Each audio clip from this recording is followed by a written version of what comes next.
Well, let's get more on this. We're joined now by the former Under-Secretary General for Humanitarian Affairs and Emergency Relief Coordinator of the United Nations, Martin Griffiths. Thank you very much indeed for your time. Let me start by asking you, are you encouraged by the latest diplomatic efforts, in particular those being championed by President Trump? I am, and I think it's essential that they step up, and President Trump has stepped up, I think, largely to making this happen. You only have to, and Tom, you know this better than me, you only have to look at the reports and the conversations, the interviews of the people in Gaza to know how deeply they feel the need for this, what I don't call a ceasefire, but a pause.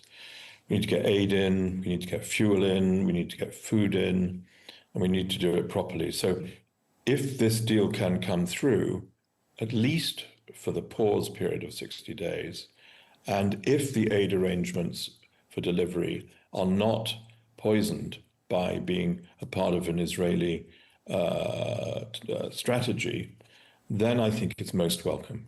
It's not sufficient, but it's welcome. Do you think it's an exaggeration to say President Trump single-handedly has the power to stop this conflict? You know, I never really know the answer to that. It's a huge central question. It's easily said, and we've all said it, I've said it, and many people have elsewhere, but we also see so many of the examples where President Trump, with all his power and all his persistence and motivation, doesn't bring peace. But Ukraine is the obvious one. Iran, it didn't work until the bombing, and we're even in a fragile situation there. So absolute power is probably essential to stop these strategic wars, but we cannot count on it alone. We need to count on the fact that the parties agree. That's the problem in this ceasefire talks. The United Nations has been largely sidelined, hasn't it, there in Gaza? And there is this Israeli US-backed GHF, the Gaza Humanitarian Foundation, that's working there. What's your view of that entity? And why do you think it is that so many people in Gaza have been killed whilst trying to access aid from the GHF? Well, I'm a huge critic of the GHF. I'm glad that the Swiss authorities shut that foundation down here in Geneva a few days ago. This is not what I call a humanitarian foundation. It's a foundation which is backed, planned, funded by one side, but including the allies of Israel, that is also Washington, D.C., where Mr. Trump has pledged $30 million. We see a lot of it's people leaving. We see a lot of reports, even from those who have been inside the foundation, of even the fact that they say that their own employees, these security people that they employ in southern Gaza, are asked to shoot and shoot to kill, and to make humanitarian delivery a war zone, as many people have said. So this is not a humanitarian operation as far as I'm concerned. And because of that, it's really important to understand what the provisions are in this potential agreement, where it's very, very unclear. It talks about humanitarian organizations, international organizations will be included, but in what way? At the moment, the inclusion has been brief, ineffectual, and tokenistic, I think, although better than nothing. So I'm a lot worried about that aspect of any pause. But just continuing our focus on the GHF, you're quoted as saying that the GHF has been luring people to their deaths. I mean, I don't know why you think they would be doing that. And just as an extension of that question, really, when we put this to Israeli government officials, they all say this is Hamas propaganda, and it's actually Hamas that's shooting people and killing people as they line up for aid. How do you respond? Well, fair point. We have a debate about it. The fact of the matter is that, as you said, Tom, earlier on, 500 people have been killed in this killing zone. They wouldn't have been there if it hadn't been the lure of food.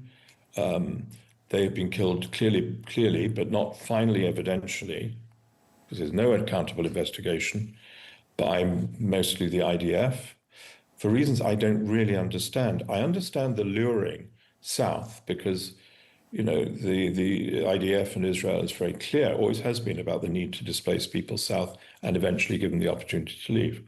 However, on your central point, Tom, My view is, and I've said this so often since the accusations against UNRWA right after October the 7th, it's fine to accuse.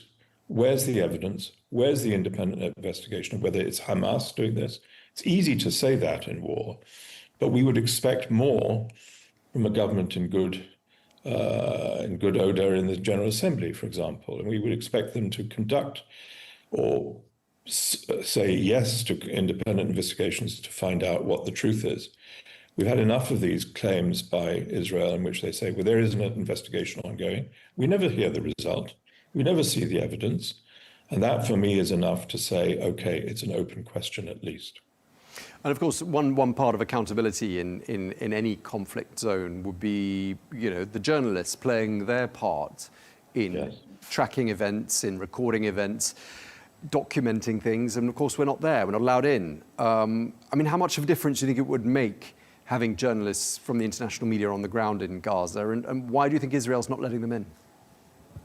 It make a huge difference, Tom. I'm a sort of huge, maybe belated in my life, devotee of the need for media and the need for free information.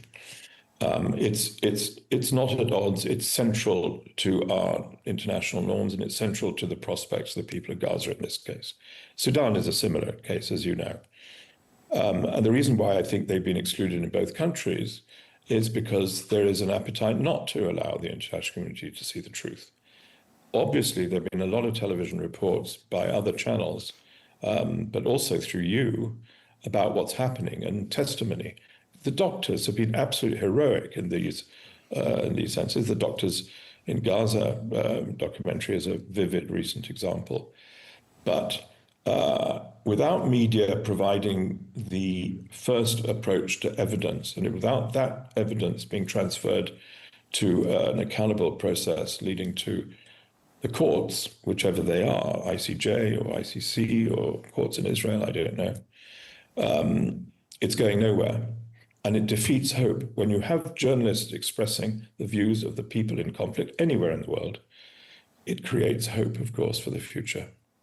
Sure, and it means people's voices are being heard. And if we were on the ground in Gaza, we'd be able to find out for ourselves whether those Israeli claims that UNRWA, for example, is entirely complicit with Hamas. That's something we're told time and time again by the Israelis. Again, no evidence. We have no way of knowing. But help us put that one to bed. Put that idea to rest for us, will you, sir? Look, I think that it's unequivocal. It needs more lobbying as well. It needs more international attention to the fact that the absence of media leads to suffering and tragedy and unaccountability. We need a process to do that, to go there, just as we need, by the way, Tom, in a similar vein, a process which in general, but also particularly in Gaza, provides a process for accountability for killing humanitarian aid workers. You know how much that they have lost, doctors, medical staff have lost in Gaza. That gap between aspiration, let's get journalists in, let's get aid workers protected, let's get doctors protected, and doing anything about it is yawning. It's not being done. It's one of the many things about impunity and accountability which I fear is not happening in Gaza, and as a result, there is a precedent for it not happening elsewhere. And of course, if we were there, we'd be able to find out whether indeed Hamas was complicit in stealing food aid, which is something else we're told time and time again, but we haven't been able to find out for ourselves. We have no way of knowing. Have you ever seen any conclusive evidence? Obviously at the moment, that now that aid is being distributed via the GHF, perhaps less of an issue than it was. But did you ever see or hear of anything that sounded likely or plausible that indeed Hamas was trying to steal aid? None that I've seen, right since, as you said, from the beginning. I was involved in my United Nations position in working with UNRWA on those very original accusations, and the Secretary General commissioned various inquiries, none of which produced any evidence. Israel was asked for evidence the whole time, nothing came forward. So I haven't seen it, but what I would say, I think what we need to understand, of course, is that in this conflict, Hamas is one of the protagonists, and they have a specific and often violent a strategy to achieve those objectives. Secondly, Hamas, despite IDF's many claims, are still present, of course, in the Strip. And they were the administrative power. And people in Gaza who are not necessarily Hamas sympathizers, but who may have a father who was in Hamas, reference to that documentary, or whatever, are bound to be seen as complicit with Hamas. The truth is, I believe, let's see if it's evidenced at all, is the criminal gangs and the clan criminal gangs and militias are the ones who are inevitably, perhaps, perpetrating this scene of chaos, destruction, and tragedy. All the UN stocks coming in, and pitifully few as they are, have been looted. Trucks come in and it's looted completely. Drivers are shot. And this is because of the criminal environment that the Gaza Strip has been reduced to by this appalling war. And it's understandable. We see it in lots of parts of the world, but it ain't good. You're quoted as saying that Israel's approach to eliminating Gaza could build a generation of jihadists. What did you mean by that? Well, I think that it's natural for any people anywhere, if they survive this horrible, now long months, 17 months of war, 21 months of war, and the blockade of 17 months. If they survive it, their families, their descendants, their current children are not going to be very good at producing mutual security. And as we know, Tom, it's only mutual security that works. Thus, Israel's security is dependent on an engagement with the people of Palestine, and the region depends on that as well. Trying this, I think, hopeless task of trying to eliminate an armed group, and I've worked with armed groups for 50 years, as you know, produces jihadism, produces a new desire for revenge. Who wouldn't? Who wouldn't want that? So what we need to do, and hopefully President Trump and others will be actually paying some attention to this, not just on the fact that it should not fail after 60 days, as the last one did. It should address the conclusive issues, and it should address the issues of accountability. I fear, Tom, what's going to happen is we'll get a pause, but we won't get a peace. You've described the situation as genocide. At least that's what you're quoted as having said in the past. Do correct me if I'm wrong. Who bears responsibility for that genocide, and what should happen to them? I think responsibility for genocide is principally here the Israeli attack on the people of Palestine and Gaza. There's no question about that. There's enormous numbers of evidence and people, lawyers and others who come forward on that. There remains a dispute among lawyers, not with me, not for me, as to whether it's conclusive, and only the International Court of Justice can say this. But the fact of the matter is, it's perfectly clear this is a genocidal war in Gaza and in the West Bank increasingly, as you know. Now, what needs to be done about it, I think, is back where we started, is having a process of independent investigation and accountability and leading to indictments. It shouldn't be just a topic of diplomatic discussion or diplomatic evasion, as is so often the case. It has to be one of engagement. And why isn't that done? That's what I don't understand. Why don't we have governments in Europe and elsewhere saying we need an investigation, it should be independent, and we'll commission it?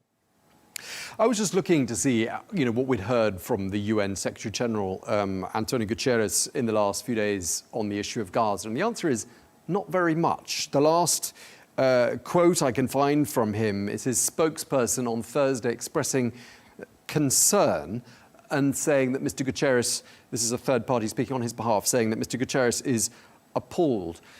Why isn't someone like him more audible on this issue? I don't know. I know him quite well, and I have a high regard for him, of course, from the time I worked for him. But somehow it's not traveling, is it? his remarks, some of which have been very cutting, very deep, but it isn't traveling. And I'm not, it's not his fault so much as the state of the United Nations and the state of state support. When we look at places in Europe, governments in Europe expressing concern, as you say, like Guterres, or it being appalling, it's not enough. We need to take action. And everybody has said action, not words, please. Concern is a dilatory and distractive way to approach the needs of the people of Palestine. And the point about the people of Palestine's needs is that these are closely watched around the world. As many people have said, what happens in Gaza won't stay in Gaza. I believe that profoundly to be true, and I think we're beginning to see evidence of that elsewhere. Sudan is another example. So don't just say it's appalling and unacceptable. Start with that, but then say what you, in this case, the Secretary General, you, in this case, Prime Minister Starmer, you, President Macron, you, Brussels, are going to do. That would be welcome. That would be a change. Okay, so you seem to be saying that the UN Secretary General perhaps ought to be saying and doing more than having his spokesperson use the word appalling on Thursday and not a lot since then. I think, yes, I'm saying that fundamentally, I think, but I'm also extremely aware from the time that I was in the UN and worked for him, including on Gaza, as you know, about the fact that he's very conscious that Israel has lost confidence in the UN, rightly or wrongly in my view, in terms of what's happening in Gaza. He famously said at one point publicly that the UN would not be, he would like more, but the UN would not be acceptable in the cause of reconstruction in Gaza, the future of Gaza, because of this essential veto from Israel. So I know that he's trying to balance his obligation to a member state, Israel in this case, and his obligation to the norms that created his post and his organization. We can debate, I can certainly debate whether that balance is right or wrong. But we need at the moment, I think, courage and commitment and relevance rather than a retreat into concern. And just lastly, I mean, if we make the assumption that President Trump does have the power to put a stop to this, and he is, of course, meeting Prime Minister Netanyahu at the White House for the third time this year today, what would be your message to him? What's your appeal to President Trump? I think my first message would be make this deal happen because the people of Gaza are desperate. The attendant message is be aware that if, as the guarantor in the draft of the agreement, you fail to make sure that it does not go beyond 60 days and that it does address the future of Gaza and the freedom of the people to choose their rulers, that will not be a success. That will not be peace. It will be a pause. And as we discussed, Tom, pause is good, but we need more. And if he manages, do you see him winning the Nobel Peace Prize? I think there are a lot of candidates for the Nobel Peace Prize. The doctors of Gaza would be an obvious example. I'm all in favor of everybody getting a Nobel Peace Prize if it encourages them to do the right thing. So let's hope.